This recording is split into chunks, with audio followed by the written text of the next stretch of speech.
નખત્રાણા પ્રાંત કચેરી ખાતે મદદનીશ કલેક્ટરના અધ્યક્ષ સ્થાને તાલુકા સંકલન સમિતિની બેઠક યોજાઈ હતી, જેમાં વિવિધ પ્રજાલક્ષી પ્રશ્નો રજૂ કરાયા હતા, જેમાં રવા પર નેત્રા વિસ્તારમાં પાણીની હવાડા ભરવા તેમજ ખીરસરા નેત્રા નવી પ્રમોગેશન જમીન સંપાદન ક્ષતિ અંગે પવનચક્કી સંદર્ભે ઈ ટ્રાન્સપોર્ટ વિશ્વકર્મા પ્રધાનમંત્રી યોજના કેટલા લાભાર્થીઓને લાભ મળ્યો, સિંચાઈ કાયલા યોજના કેટલાય કામ થયા, કેટલી રકમ વપરાઈ સહિતની પૂરક વિગતો માંગવામાં આવી હતી।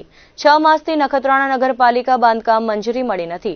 અટલ ભૂજલ યોજના બનેલ કામની વિગતો, રસ્તા વચ્ચે ઝાડી કટિંગ થઈ નથી છતાંય ખોટા બિલો બન્યા છે તેની તપાસ કરવા, નખત્રાણા DHFના ફાળવેલા રકમની માહિતી તેમજ કેટલા કામો થયા સહિતના વિવિધ પ્રશ્નો ઉઠ્યા હતા।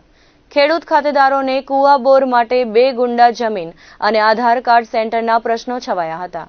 આ બેઠકમાં તાલુકા પંચાયત પ્રમુખ, એટીવીટી સભ્યો, ડીવાયએસપી, પીઆઈ વગેરે કર્મચારીઓ ઉપસ્થિત રહ્યા હતા।